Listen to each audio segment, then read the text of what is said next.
বন্ধুরা কেমন আছো সবাই? এই চ্যানেলে আজ থেকে আপলোড হতে চলেছে ক্লাস 9 এর সম্পূর্ণ ম্যাথমেটিক্স এর সলিউশন। তাই তুমি যদি একজন ক্লাস 9 এর স্টুডেন্ট হয়ে থাকো তাহলে তুমি এই চ্যানেলটি সাবস্ক্রাইব করতে পারো। পুরো ম্যাথমেটিক্স এই চ্যানেলে তুমি পেয়ে যাবে। ওয়ান বাই ওয়ান আপলোড করব, কেমন? চলো তাহলে দেখি। আজকে আজকে আমি কিন্তু জাস্ট ক্লাস 9 এর ওয়েস্ট বেঙ্গল বোর্ডের বুকের ফার্স্ট চ্যাপ্টার এর থিওরি ডিসকাস করব, তারপরে one by one chapter wise solution করব, কেমন? চলো তবে দেখি। এখানে দেখতে পাচ্ছ কি যে প্রথম অধ্যায়, দ্বিতীয় অধ্যায়, তৃতীয় অধ্যায় এভাবে কিন্তু পরপর আমার চলবে, কেমন? আজ হবে আমার প্রথম চ্যাপ্টার, সেটা হচ্ছে কিনা ন্যাচারাল নাম্বার, মানে রিয়াল নাম্বারের পুরো আজকে থিওরি ডিসকাস হবে। তাহলে আজ এর সর্বপ্রথম যেটা জানবো সেটা হচ্ছে স্বাভাবিক সংখ্যা আসলে কি। ভালো করে শুধু জাস্ট মন দিয়ে শুনতে থাকো, কোনো কিছু তোমায় করতে হবে না, জাস্ট শুনতে থাকো। তোমার এই চ্যাপ্টারের সমস্ত কনসেপ্ট ক্লিয়ার করার দায়িত্ব আমার। জাস্ট শুনতে থাকো, তোমার কিছু করতে হবে না। তাহলে প্রথমে যেটা শিখবো সেটা হচ্ছে স্বাভাবিক সংখ্যা কাকে বলে। স্বাভাবিক সংখ্যা মানে কি? যে সংখ্যার দ্বারা আমরা কোনো কিছু গুনতে পারি। সোজা কথা কি, যে নাম্বারগুলো কাউন্টিং এ হেল্প করবে, 1 2 3 4 5 6, দ্যাটস ইট, সেগুলো কি হচ্ছে আমাদের ন্যাচারাল নাম্বার। তাহলে কি হলো ন্যাচারাল নাম্বার যদি বলি, তাহলে কি হচ্ছে 1 2 3 4 এভাবে চলবে আর কি। ঠিক আছে, এগুলো হচ্ছে কি আমাদের ন্যাচারাল নাম্বার। তাহলে প্রথম আমাদের ক্লিয়ার হলো। তাহলে স্বাভাবিক সংখ্যা কি? স্বাভাবিক সংখ্যা হলো এমন এক ধরনের সংখ্যা যার সাহায্যে আমরা কোনো কিছু গুনি, দ্যাটস ইট। এটাই হচ্ছে কি আমাদের, এখানে কিন্তু তুমি নাম্বার লাইনে দেখতে পাচ্ছ, দেখো দেখানো হয়েছে এখানে, হ্যাঁ, স্বাভাবিক সংখ্যাকে। নেক্সট আমরা যেটা দেখবো অখণ্ড সংখ্যা। সাপোজ ধরো তুমি তুমি কোনো একটা পাত্র নিয়েছো, কেমন?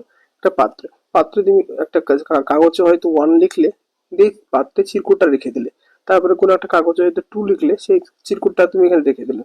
তো এই করতে করতে সমস্ত নাম্বারগুলোকে ধরো লিখলে।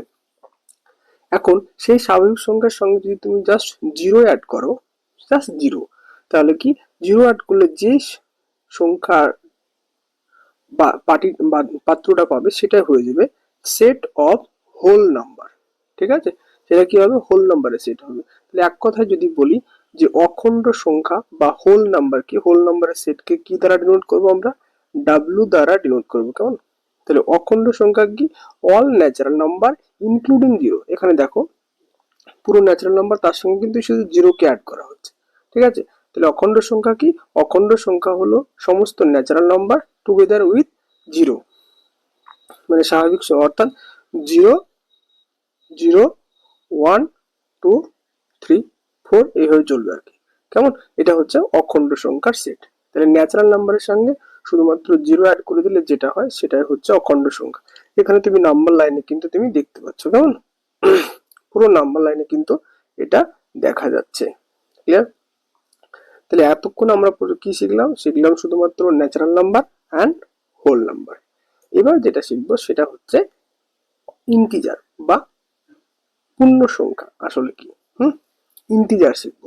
সেটাকে কি দ্বারা ডিনোট করা হয়? সেটাকে ডিনোট করা হয় কিন্তু জাস্ট জেড দ্বারা। জেড দিয়ে এই পূর্ণ সংখ্যার সেটকে বা ইন্টিজারকে ডিনোট করা হয়। এখন কি হচ্ছে, তাহলে তুমি প্রথমে দেখলে কি? প্রথমে দেখলে 1 2 1 2 3 4 এইগুলোর সঙ্গে জাস্ট জিরো যখন অ্যাড করছো সেগুলো কি হচ্ছিল? হোল নাম্বার হয়ে গেল। এখন তার সাথে শুধুমাত্র কি করবে? শুধুমাত্র শুধুমাত্র যেটা দেখো, শুধুমাত্র নেগেটিভ গুলো অ্যাড করে দেবে। তাহলে সমস্ত ন্যাচারাল নাম্বার তার সঙ্গে তাদের নেগেটিভ, মানে 1 তার নেগেটিভ কত? -1, 2 তার নেগেটিভ কত? -2, এইভাবে কিন্তু এখানে হবে -2, এখানে -3, কেমন? তাহলে এইভাবে সমস্ত ন্যাচারাল নাম্বার ইনক্লুডিং জিরো এবং তাদের নেগেটিভ যদি অ্যাড করে দাও, তাহলে যে নাম্বারের সেট পাবা সেটাই কিন্তু বলা হয় পূর্ণ সংখ্যার সেট। তাহলে প্রথমে কি হলো আমাদের? All natural number. Natural number কোনগুলো? 1 2 3 4 5 6 এগুলো। তার সঙ্গে যদি জিরো অ্যাড করে দাও তাহলে কি পাচ্ছ তুমি? হোল নাম্বার পাচ্ছ। তার সঙ্গে জাস্ট যদি একটা জিনিস অ্যাড করো, তাদের নেগেটিভ গুলো, মানে ওয়ান এর নেগেটিভ কত? -1, 2 এর নেগেটিভ কত? -2, 3 এর নেগেটিভ কত? -3। এভাবে যদি সমস্ত এগুলো অ্যাড করে দাও তাহলে যে সেটটা পাবা সেটা হচ্ছে কি পূর্ণ সংখ্যা বা ইন্টিজার। এটা ক্লিয়ার? নেক্সট আমরা দেখবো, তাহলে এতক্ষণ পর্যন্ত আমরা তিনটা জিনিস শিখলাম। চলো নেক্সট দেখি। নেক্সট যেটা শিখবো সেটা হচ্ছে কিনা মূলদ সংখ্যা বা রেশনাল নাম্বার। রেশনাল নাম্বার কি, যে সমস্ত নাম্বারকে আমরা পি বাই কিউ আকারে প্রকাশ করতে পারবো সেগুলো হচ্ছে কি রেশনাল নাম্বার। এখানে দেখো, যেখানে পি অ্যান্ড কিউ আর পূর্ণ সংখ্যা, Q not equal to zero, এটা মানে কি হলো যে P and Q are both are integer. P and Q কি হচ্ছে, বোথ আর ইন্টিজার, পূর্ণ সংখ্যা হবে, এবং কিউ, এই কিউ কি কখনো কিন্তু জিরো হতে পারবে না। কোশ্চেন হচ্ছে কেন, কারণ কোন সংখ্যাকে যদি আমরা জিরো দিয়ে ভাগ করি তাহলে কি হবে, সেটা আনডিফাইন্ড হয়ে যায়, ঠিক আছে। সেই কারণে কিন্তু এটা কখনো জিরো হতে পারবে না। তাহলে যদি বলি মূলদ সংখ্যা বা রেশনাল নাম্বার কি, মূলদ সংখ্যা বা রেশনাল নাম্বার হলো সেই ধরনের নাম্বার যে নাম্বারকে পি বাই কিউ আকারে প্রকাশ করা যায়, যেখানে P and Q are both অখণ্ড সংখ্যা এবং কিউ কি not equal to zero. That's it, এইটুকু মনে রাখো তাহলে হয়ে যাবে। যেমন নেক্সট আমরা যেটা দেখবো সেটা হচ্ছে কিনা অমূলদ সংখ্যা বা ইরেশনাল নাম্বার। ইরেশনাল নাম্বার কি বলছে, যে সিম্পল একদম, যাদেরকে আমরা পি বাই কিউ আকারে প্রকাশ করতে পারবো না সেগুলো। কেমন, যেমন আগের ক্ষেত্রে যদি বলি মূলদ সংখ্যা, যদি তুমি উদাহরণ, যেমন দেখো এখানে হাফ, যেমন এখানে কিন্তু সমস্ত ন্যাচারাল নাম্বার কিন্তু একটা মূলদ সংখ্যা হবে। কেন হবে, সাপোজ ধরো ওয়ান লিখছো বা টু লিখছো, তাহলে টু এর নিচে কিছু না, মানে কত ওয়ান আছে, তাই তো। তাহলে এখানে পি কত হচ্ছে, পি টু হচ্ছে, এন্ড কিউ কত হচ্ছে ওয়ান। তাহলে পি বাই কিউ আকারে প্রকাশ করতে পারছো। তাহলে all natural number, all integers আর কি এক্সাম্পলস অফ রেশনাল নাম্বার। কেমন, এবার দেখবো আমরা অমূলদ সংখ্যা। অমূলদ সংখ্যা মানে কি, যে সংখ্যাগুলোকে আমরা পি বাই কিউ আকারে প্রকাশ করতে পারবো না। তাহলে যেমন সেগুলো পাই, √2, √3 এগুলো। তাহলে সিম্পল ভাষা যদি মনে রাখবে, কি মনে রাখবে, যে সমস্ত সংখ্যাগুলোকে আমরা পি বাই কিউ আকারে প্রকাশ করতে পারবো না সেগুলোই হচ্ছে অমূলদ সংখ্যা। উদাহরণ কি, √2, √3, √5 এগুলো আর কি, ঠিক আছে।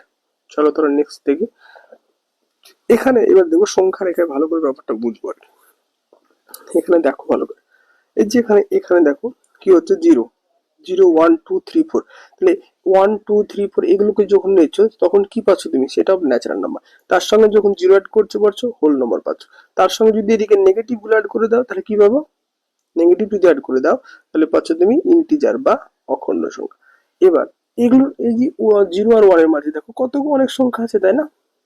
এখন এই সংখ্যাগুলোর মাঝে অনেক সংখ্যা আছে, তাহলে এগুলোর মাঝে কিন্তু কি হয়, রেশনাল নাম্বারও আছে এবং ইরেশনাল নাম্বারও আছে কিন্তু, হ্যাঁ, রেশনাল ইরেশনাল বোথ কিন্তু এখানে প্রেজেন্ট আছে। এখন রেশনাল কোনগুলো, যেগুলোকে আমরা পি বাই কিউ আকারে প্রকাশ করছি, যাদেরকে পাচ্ছি না সেগুলো ইরেশনাল নাম্বার। তাহলে এই যে নাম্বার লাইনে যত লাইন নাম্বার আছে সমস্ত গুলোই কিন্তু রিয়াল নাম্বার। তাহলে তুমি এখান থেকে একটা জিনিস বলতে পারো যে রিয়াল নাম্বার কি আসলে, রিয়াল নাম্বারটা হচ্ছে রেশনাল নাম্বার প্লাস ইরেশনাল নাম্বারের যোগ, মানে দুটো নিয়ে তৈরি হচ্ছে, তাই না, পুরোটা ইরেশনাল নাম্বার এবং রেশনাল নাম্বার, মূলদ এবং অমূলদ সংখ্যা, ঠিক আছে। নেক্সট এই দেখো, এখানে দেখো ব্যাপারটা সব এখানে ক্লিয়ার হয়ে গেছে। কি বলছে, যে বাস্তব সংখ্যা বা এটা কি হচ্ছে, মূলদ এবং অমূলদ। বাস্তব সংখ্যা অসীম, সংখ্যা রেখায় প্রতিটি বিন্দুই একটা সংখ্যা। মানে এরকম যদি সংখ্যা নাম্বার লাইন টানো, ধরো এখানে 0, 1, 2 এখন যাই যাচ্ছে কেন, এই নাম্বার লাইনে যে কোনো নাম্বারই হচ্ছে কিনা রিয়াল নাম্বার, ঠিক আছে। তাহলে আজকে আমি এখানে কি ডিসকাস করলাম, জাস্ট আমি সেখানে থিওরি ডিসকাস করলাম। নেক্সট কিন্তু আমরা 1.1 এর সলিউশন দেখব। তাই তুমি যদি চ্যানেলে নতুন হয়ে থাকো তাহলে অবশ্যই চ্যানেলটি সাবস্ক্রাইব করে নাও এবং নেক্সট ভিডিও পাওয়ার জন্য বেল আইকনটি দাবিয়ে দেবে। কেমন, আজকের এই পর্যন্তই। Till then take care, bye by.